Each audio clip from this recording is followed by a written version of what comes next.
This is True Crime Arizona, an Arizona's Family Originals podcast.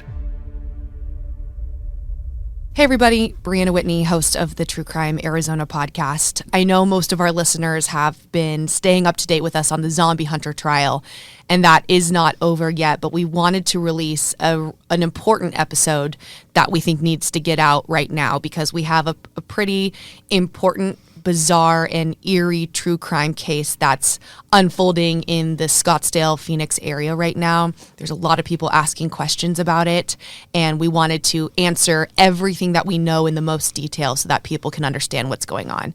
So this all centers around 29-year-old Lauren Heike.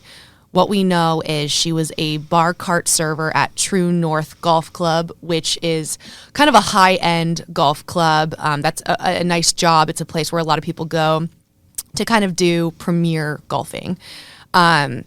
She was found dead along a popular North Scottsdale trail on Saturday, April 29th, around 10:30 in the morning, and police have only released that she had obvious signs of trauma. We don't know if that means she was shot to death, stabbed to death. We don't know if there was some other kind of trauma there, but we're waiting to learn more about what happened to her. And so a lot of mystery around this. For one thing, the area where she was found is not only highly populated with people living in that area, but also running, biking, skating, all of that.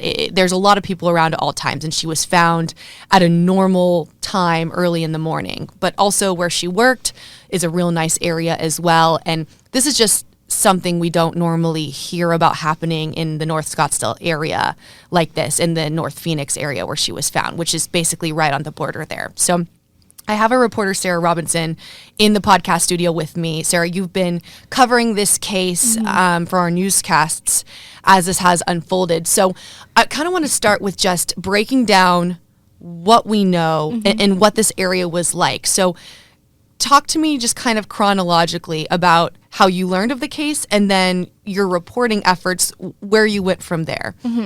We first learned the case, I think, late Sunday evening. So yesterday, which was Monday, we started reporting boots on the ground. And the weird thing about it right off the bat was that at the bottom of the press release that we got from the Phoenix Police Department, it kind of had a very eerie message. It says, "We would like to remind everyone to be aware of your surroundings. If a hike or walk is in your plans, do so with a partner." And to me, that was just so scary because usually when we hear of these true crime events, a lot of them tend to be targeted. And when we see a message like that, that makes a lot of people feel on edge. Yeah. And that's exactly what the mood was when we arrived on scene where she was found. And where she was found on the trail backs up to the edge of this neighborhood, a really nice neighborhood off of Libby Street in North Phoenix. And when we knocked on people's doors, they wanted to talk about it because they were like, this has never happened here. We're scared. I talked to a boy who was house sitting for his parents, and he said that his mom has just been paranoid ever since this has happened. And another woman that I spoke to said the same thing, that they have no idea. No one heard anything. No one saw anything. And this is a very populated trail. I mean, people were out there midday. It was 90 degrees, and we saw people running, hiking, walking, skating. So the fact that this happened and she was found in the morning is weird. I mean, if something had happened on the trail, you would have thought that people would have heard it or saw it. Sure. And I think to give listeners a little more context of the area too, it's not just a trail. That Reach 11, it's actually like a huge area of soccer fields or fields where they have games and tournaments and things. I mean, you'll have hundreds of people there on the weekends too at any given time. And she was found in the weekend. So it's definitely an interesting area she was found. A lot of the times when I'm covering these true crime cases, a body might be found in the rural desert or somewhere like that. And clearly this is opposite here. Now, you mentioned you talked to a man, Matthew Pickering. He was house sitting for his parents. I want to play some of his sound so people can hear his side of what he saw, and just in terms of this, the investigation, watching this kind of unfold, so to speak, in his backyard, and his reaction to finding Lauren's body. I used to run back here all the time. When we're in the backyard, we see people riding their bikes, exercising. It's definitely a very popular neighborhood trail, so my mom runs back there a lot, yeah. Is it super, like, shocking that this happened here? Very, yeah. I mean, it's pretty family-oriented, safe, quiet neighborhood, so definitely not something that you would expect from this area. What has been, like, the general mood here? Because I know I talked to another neighbor who said she's just been, like, spooked. Yeah, my mom's spooked. I think she's playing like little paranoia games, saying like she heard footsteps behind her before, but that could just be her mind going crazy.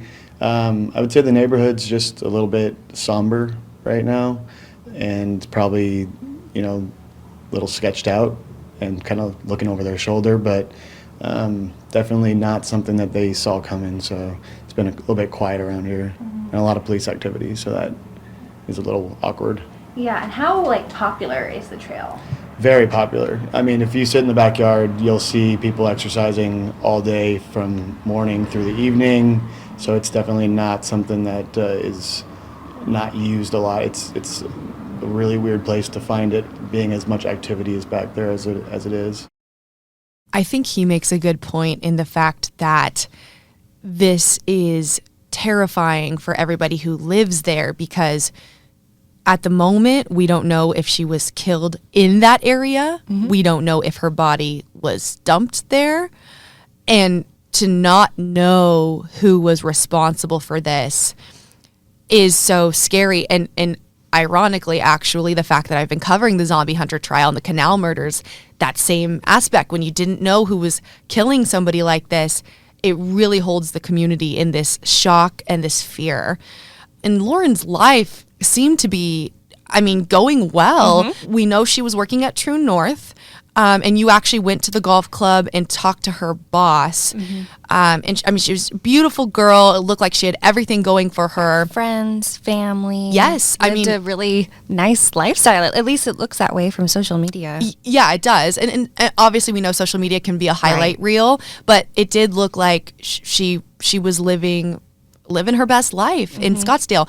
So when you talked to her boss at True North, what did you learn from him? Right off the bat, it was obvious that even just talking with me, he was really upset. It sounded like he was almost choking back tears. And I imagine that this has been very hard on all of them. I've worked at a golf club before, and it's a lot of young people who get very close. I was friends with a lot of people that I worked with.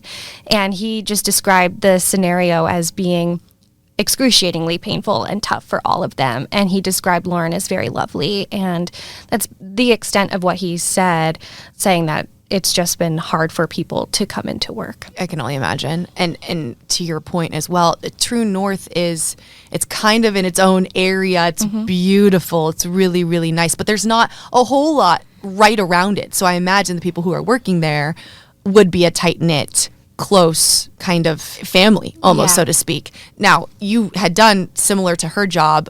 What's it like working there? I assume you're meeting a lot of people. A lot of people. From what we know, she was a bar cart server, and that is the exact job that I had when I worked at a golf course. And you're interacting with golfers all day. You're often driving a cart, serving drinks, taking tips, interacting with them.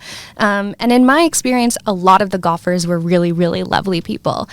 So we don't know at this point if this, if there was somebody she knew that was involved or if it was random. And I'm kind of unfolding this story chronologically as we're learning as this goes, pretty much with our listeners. But what happened last night, Tuesday night, was Phoenix police released a video of a person of interest is what they're calling it. And it's a hard video to really pull a lot out of because it is kind of grainy, but basically looks like a tall man, possibly black. We can't tell if it's a shadow or if he is African American, kind of slender, running in the area. And that was in the area of the trail, correct? Yes. And I'm assuming that it was a Ring camera positioned on the porch or the back of someone's house, because I mentioned those houses back up to the trail. And that really puts in perspective how close these homes were to where she was found. Yeah. Because you can see him running. And the hard part about that video is it's really impossible to tell what he's wearing because of how grainy it is. So it's not like we can tell, oh, he's in running clothes. He looks like a normal hiker on the trail. Or if he was in, some sort of like work gear or jeans or something, which would be unusual for Arizona in the desert. It would. And I was watching this last night, and it's funny because we had this conversation in the newsroom.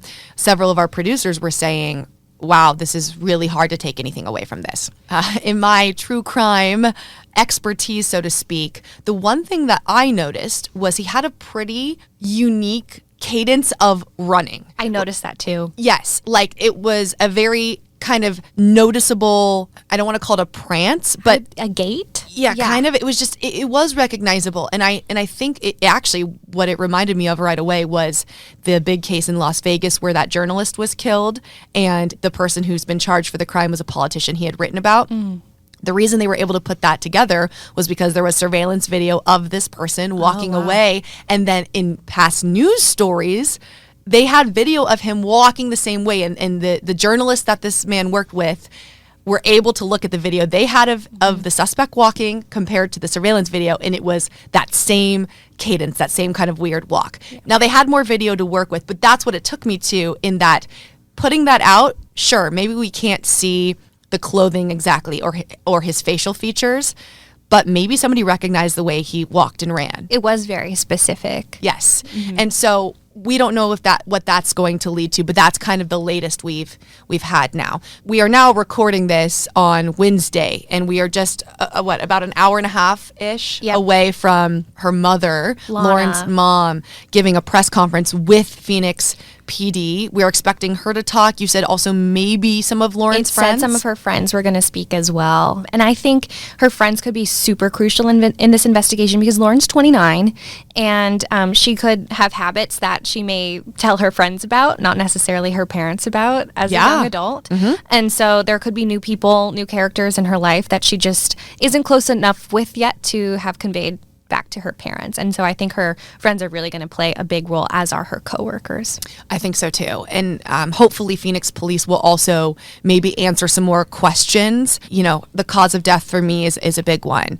Are they not releasing the signs of trauma because it's something only the killer knows and they don't want to scare that person off of the fact that they may know exactly who did this? I think people want answers as to whether it's likely somebody that was in her life and she was a target, which is absolutely horrible, or do we have somebody on the loose who is randomly killing young women? Yeah, and I know that there were flyers put up in the neighborhood near where she was found that have the press release from Phoenix police with the bottom of it saying, please do not hike alone. And so I think that entire community and the Reach 11 trailhead might not be, what it was as far as this investigation goes. Yeah. And also, too, if people are listening to this outside of Arizona, you have to understand, too, hiking, running, biking, trails, it is a huge part of this culture in the Phoenix area. People are going all the time. And I mean everybody, families.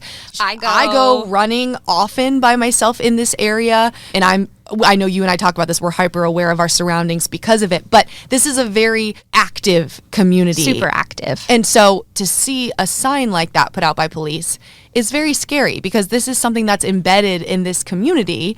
And lots of young women go and hike and run and all of those things. I have been on this trail several times before, and I have never felt unsafe because it's almost through a neighborhood. Right. This trail is not somewhere remote. It is not hidden. It's family friendly. Oh, to put it into a better perspective, you can take your horses on it. So we've set that scene for you. Sarah, I know you've done a great job covering this. You were heading to this press conference.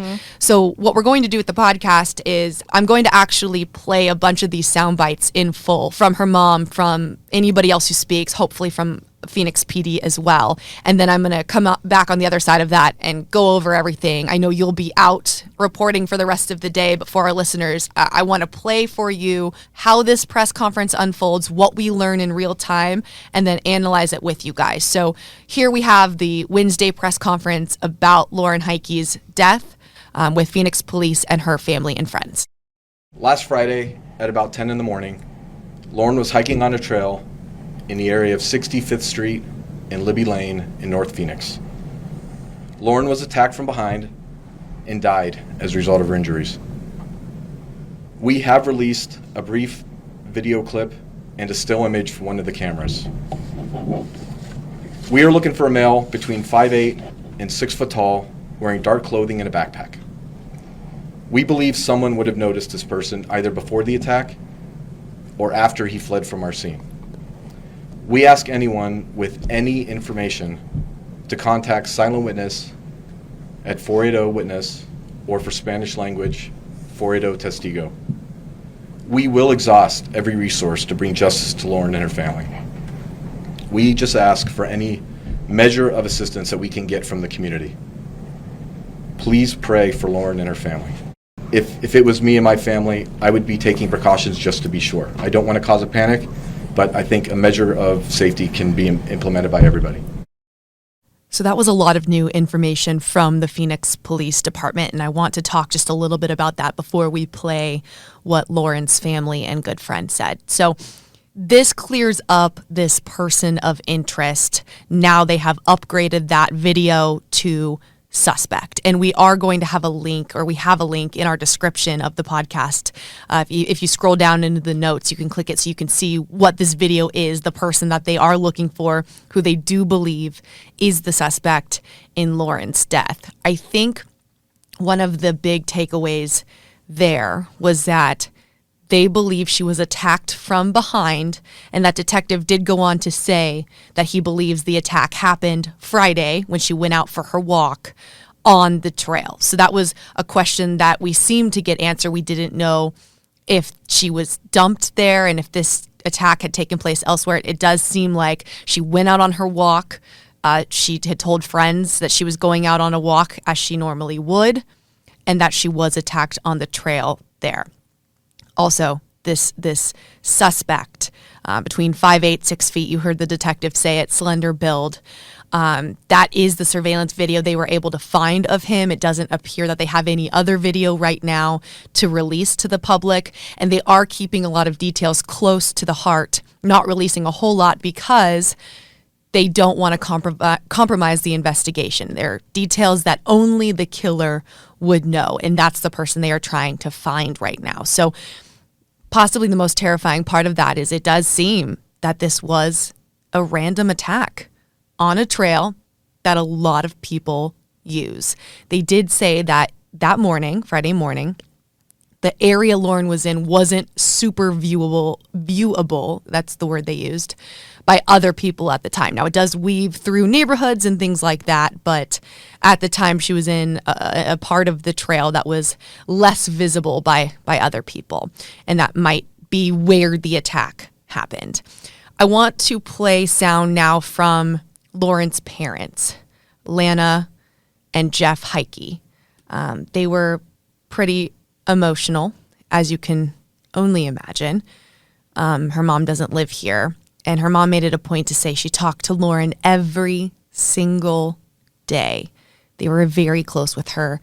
This is her parents and what they had to say about their daughter. Of course, we want the public to think about this. We want somebody to come forward and help us find this person.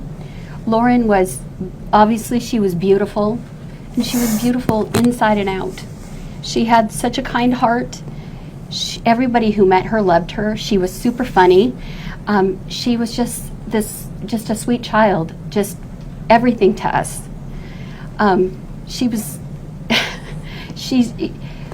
They are always your babies, but even her, she just was. But she lived here, and she hadn't lived in that apartment too long, but she loved it. She loved this area. She had so many friends, and she was always happy. She would call. We are out of town, and I talked to her every single day, at least once or twice a day, and texted. And every phone call ended with "I love you, Mom," and every text ended that way. Is horrific. I'm sorry. As hard as this is for us, we're grateful because we had such a beautiful child. We feel like we're grateful she had beautiful friends. We have been bombarded every Anybody who has ever met her says she was so sweet and so kind and so loving, and they loved her. And we take a lot of comfort in that. We know that person, and we're grateful for all the people who have reached out. And we're happy that her last moments, she loved to exercise. She was walking, and we know she was happy. She went out that morning on a beautiful day to do what she does every day. And we just want the world to know what a sweet person she was and what she meant to us and to our family and what a void it leaves for us. But we also know that this dark period, we'll have her memories and we will love her every minute that we are on this earth. Yeah. You know? She was my little girl. I'm going to miss her terribly. It's okay, honey. I just hope they can find whoever did this to her. We really, really are begging people Please, to come if forward. you know something, come forward. If you know something, Help us out. if you have seen something unusual, somebody wearing a backpack or a hoodie or whatever the video, it's hard to tell, in a sunny, hot day, that person will stand out. And when you've done something, you are going to be unusual. If you think it might be something, if you have an inkling, please contact the police. You can just hear the pain in her father's voice. Processing this, having to talk in front of the media, unsure of who could have possibly done this. They just want answers. Now, sitting up at this Phoenix police press conference, there were some friends behind her parents that were there for support. But sitting right next to her parents was Lauren's good friend, River. And River actually talked to Lauren on the phone that morning before she went on her walk. And I think the important part to listen to in what he has to say is that nothing seemed off before she went on that walk. She was in good spirits. This was a normal occurrence for her. She loved the area. Nothing was out of the ordinary. And she seemed positive about her life, about her day, about her friends. So take a listen to what River has to say about that morning, his conversation with her, and how he's feeling right now. She just, she definitely had the ability to change anybody's life. No matter what they were going through, if you interacted with Lauren, she was just an amazing individual. And I just want everyone to dig as deep as you can to find anything or any type of information that just leads to finding out who did this to her. Because I mean, she woke up that day just so happy, and we just can't imagine what could have happened to her. So it's just, please, like, dig deep as you can. Yeah, we spoke about, I mean, that morning we had talked for, I would say, a good amount of time to understand that she had woken up with an amazing attitude. And in specifics, we, Chloe and I had just, like, asked what we were all thankful for that day. And she had, like, specifically just said that she was so thankful to just wake up another day so positive, and the ability to go get a coffee and go on a walk and do whatever she was wanting to do that day. So yeah, we did talk to her that morning. Just an extremely tough situation for her family and friends to be in. And it's so scary. I mean, I don't even know what to say to make people feel better, because this is a normal activity that Lauren was participating in. They said she lived in that North Scottsdale, North Phoenix area. There was nothing that she was doing that was out of the norm for not only her, but really anybody her age. She's 29 years old, active. Her mom said she loved fitness. She loved exercise. She was always hiking or walking or running. And this was just a normal part of her routine and her life in Arizona. So, you know, you struggle because this was a popular trail. She was not off the beaten path in a really rural area. And I think that before this, you know, people thought maybe this was targeted, but after everything we just learned from that press conference, it does believe that there is a suspect on the loose who did not know Lauren, or at least to her friends and family, they were not aware of this suspect knowing Lauren. And that's a really scary ordeal. You heard the detective say to take precautions, that if it was him and his family, he would take precautions and be careful, but he didn't want to be overly alarmist. So there are things in this investigation that they are clearly not revealing to the public. He used the word heinous to describe what happened to her. And that would lead me to believe that there are some pretty substantial injuries to Lauren that happened during this attack. But the nature of those injuries, where they were, what was a murder weapon, those are things they're just not revealing. And that would lead me to believe that they know quite a bit more and are doing their best to try to track down this suspect without letting him know what they know at this point to scare him off. They want to find this person and arrest him, and they want to get him alive because they're going to want answers as to what happened to Lauren and how this horrendous crime was committed and unfolded. So again, we learned a lot in that press conference, and I think what's interesting about this podcast episode is we have literally recorded parts of this episode throughout today as we've learned new information, along with everybody at home and everybody who's been watching our newscasts and staying up to date on social media. And so we really are learning new updates in this case in real time and doing our best to get all of that new information out to you guys, our listeners, and our television viewers. And so we appreciate you staying with us as we are also just taking in everything we're learning as it's happening. Our hearts are with the Heike family and her friends.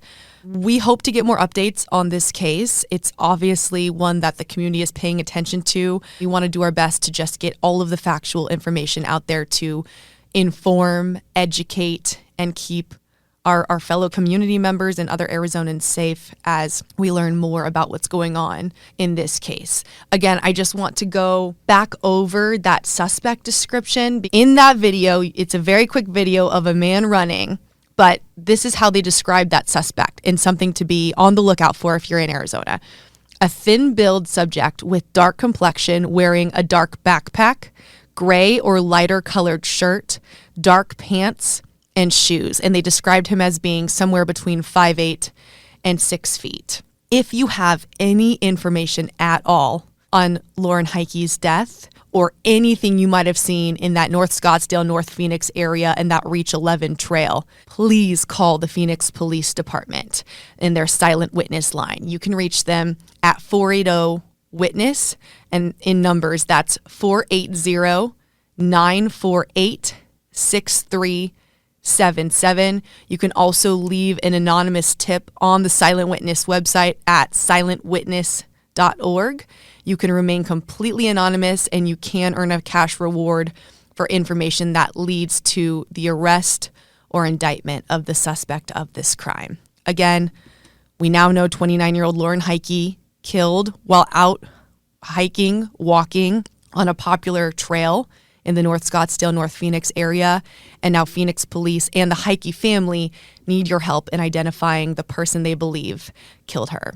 Thank you so much, everybody, and we'll be back as soon as we learn more information on this case. True Crime Arizona, the podcast, is hosted by me, Brianna Whitney, and produced by Sergio Hernandez. It's a production of Arizona's Family, 3TV, CBS 5, and azfamily.com in Phoenix, Arizona.